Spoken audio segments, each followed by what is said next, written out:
Good afternoon and welcome back to Smugglers Notch Resort in Jeffersonville, Vermont. Yesterday, Paul McBeth overtook the lead, and now he carries a two-stroke advantage into the final round.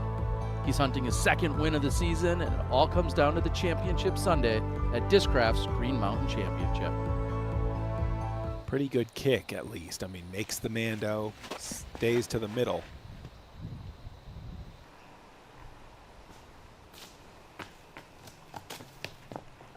A little backstop action, and just like that, Isaac looking for birdie. Make sure you check them out, and thank you for supporting us on the network as Paul Kranz is throwing a second. And in position for birdie. He brings into plays. If he juices this too straight, he can bring that OB line long into play. I like that he has overstable mid-range here. That's going to take the long miss a little bit more out of play, and he's done well with this. If anything, you could maybe catch your heart in your throat a little about how inside it was, but that might have been intentional. It's hard to tell if he wanted that to swing a little more. Obviously, the result, fantastic. Dallin takes to the tee. I think it's going to be critical early, specifically for Redalin, to sort of just put pressure on Paul to have to execute.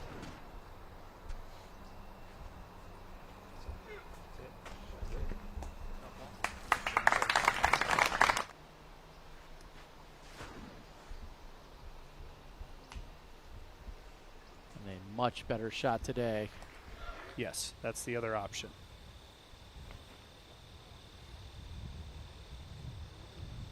Oh! Off the basket, a near eagle throw-in for Robinson on the fourth. Wow.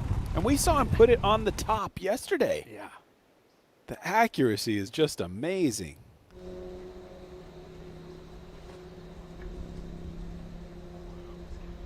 The release by Kranz is low, but it does get the skips needed. Then it pops up and rolls. Needs to sit. Now it does. Finally does sit down.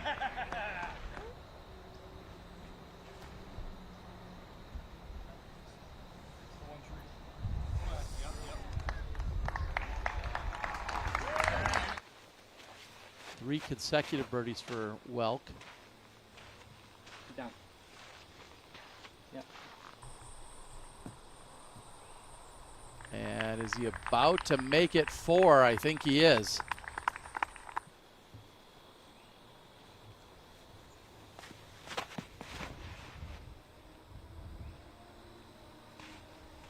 This also looks quite good.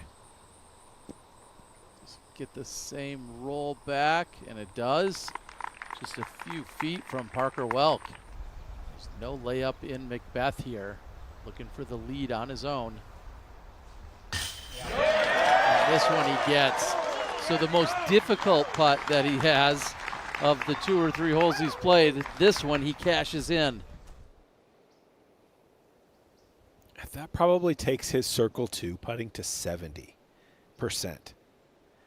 And I think that's exactly what disc golfers should do to any fellow competitor. Drop, drop.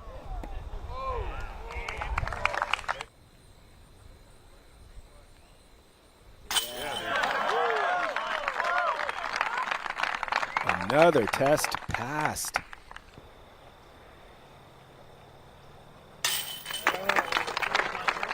Not a problem. Redalin will convert on the birdie look. He gets to 32 under. That's going to tie back up with Paul.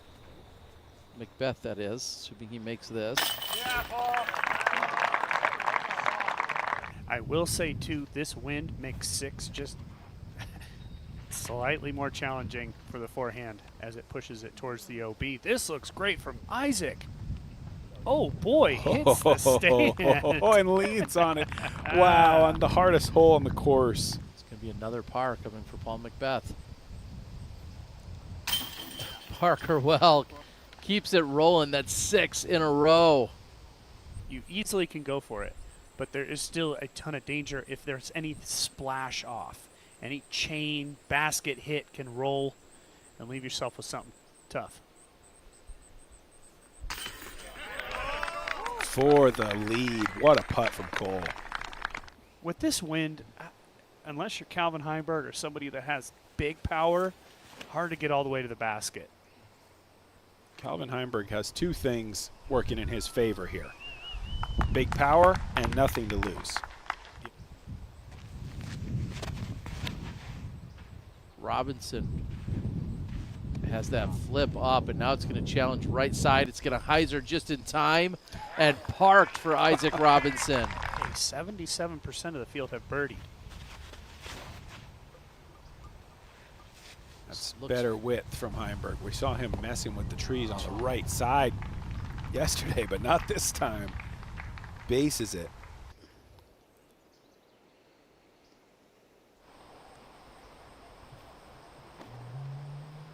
Tons of width. Yeah, I like it. What a shot.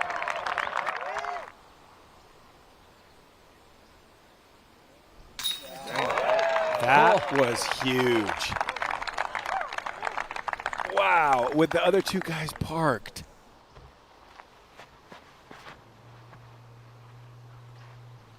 This is pushing right. Does this stay clear? It does. That's going to skip right to the pin. Just 10 feet or less for Gannon Buhr. 9 holes left, tie ball game. A birdie, 2 pars, and a bogey on the 9th. Now we head to Heinberg on the 12th. Got this thing turned over. I could go in. Oh, I thought he had a little more juice on it, but great shot. Macbeth, same stability as Gannon.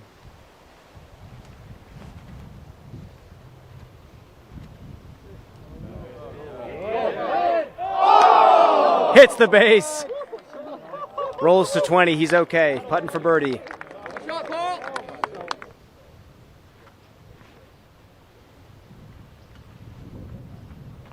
Cole fading way too far right. That's got to stick. It sticks as well. He's inside circle 1. 4 birdie putts for the lead card. Back to you guys. Talking about first time he's had an upshot in a few years. I think what he's saying there is he's been jump putting on this hole. He's been absolutely destroying it with the huge drive and then able to putt his way down. Must be one of his worst drives, even though it still looked pretty good to me. You know, you got to have guts if you want to win a title. And this is one of those situations for Radalin. Does it pay off? Come on, baby. No. It does. Radalin puts it in from 45 feet. Masterful, man. The short tee shot leads to a short second shot, which leads to a potential par. Waiting for a skip in. That's one of the better forehands we've seen from Heinberg. It's been kind of a bad week for him, at least through the shots that I have seen on that side. That one right down the middle. I'm sure he'll be happy with that. This sneaks through the corner just a touch, but it's parked now.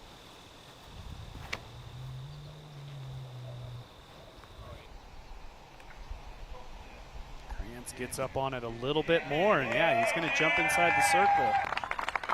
How big would this be if Radalin can save the par after the Aaron approach and still take a 1-stroke lead as they cross back over to the other side of the course?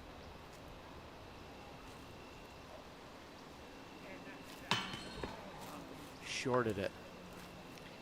And now Gannon has the opportunity to take 2 strokes on the leader. With 1 putt, a chance to jump right back in it.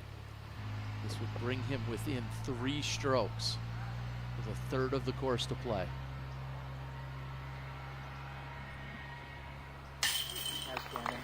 This is not the guy to play with. Gannon Buhr charging.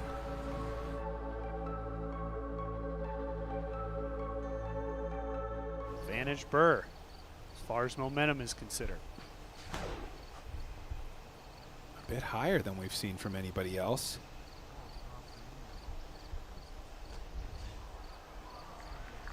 Works out just fine. Paul really has to dig deep here, push back those demons of some failed final rounds. He's got to just make good shots.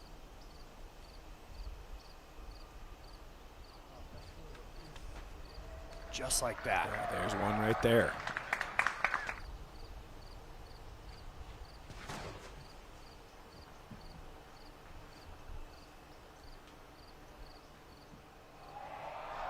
Wow. So Rodolin immediately answers the great shot from Macbeth with a better shot of his own.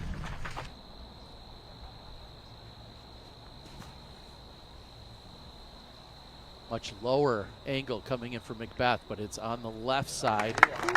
Will have some obstruction.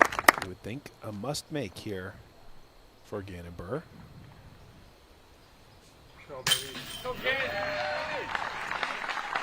Certainly will. Oh boy. Wow. Yes, Paul parked. Still got to pop it in though. To overtake Rodolin as your leader. Macbeth, 37 under. Isaac did bogey. Back on 16. He won't bogey from there. That's going to be a tap-in birdie coming up for Isaac Robinson. A great bounce back. Gannon from a knee is usually so deadly.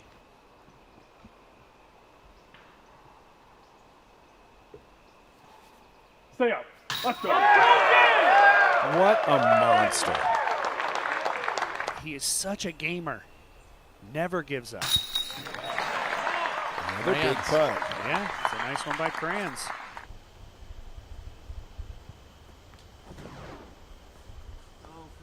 This looks low. Very nice. Takes the forward skip. Does skip up for him. Macbeth is looking at likely having a two-stroke lead going into the final two holes. Parker Welk trying to close out for what would be his third top 10 ever at a Pro Tour event. Yeah, what a solid day, even with the struggle on the opening hole where we watched him. And we're down to our final card. He controls his own destiny, and that's the ideal scenario for any player. Make birdies, and you walk away the champion.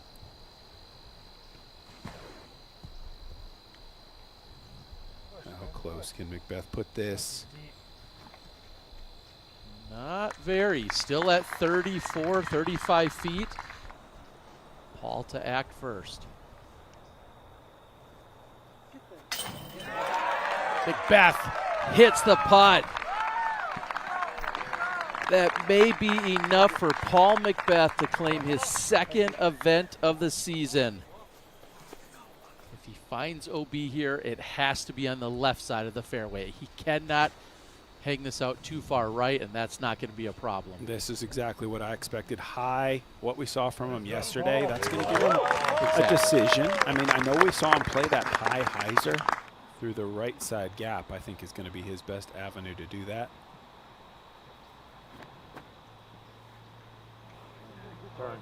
Oh, he made a little branch move. It's got to sit, and it does. Very nice. Could potentially be the difference between Cole finishing in second versus third with Gannon. If they flip-flop, and well, Cole's going to need to make his putt. Otherwise, he's going to be taking third, and Buhr will be taking second. Beth, chance to just pitch it up.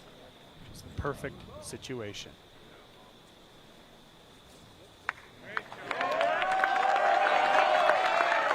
Victory formation for Macbeth.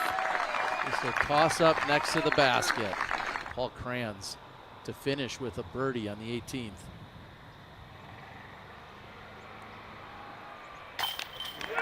Solo fourth place for Paul Crayons. Congratulations.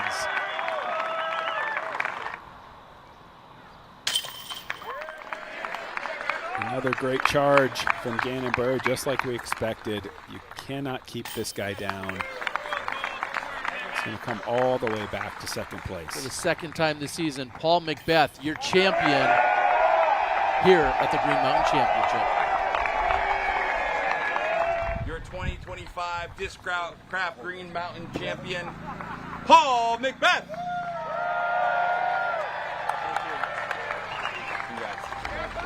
Paul, you just picked up your second win of the season, but you picked up your second GMC championship. You started coming here in 2016. How does that make you feel? It feels good. This is always a special place to play. I was actually talking to I think, Crayons on or Gannon on 17 yesterday when I was putting. I was looking right at this mountain view. I had to like put my hat down to not see it and get distracted. But this is a really special place. When you started your pro career 18 years ago, the kids in your card today were 2 and 3 years old respectively. What does it feel like to compete at the highest level alongside this newest generation that you likely inspired? Yeah, it's a lot of fun. I mean, you see them learning every tournament. They got something new, and I know when I was at that age, I was always trying to find something to work on, something to get better at, and you can see it with these guys. I think all 3 of them were 20, so yeah, it's just enjoyable, and you see new names every week. Let's hear from Paul McBeth one more time.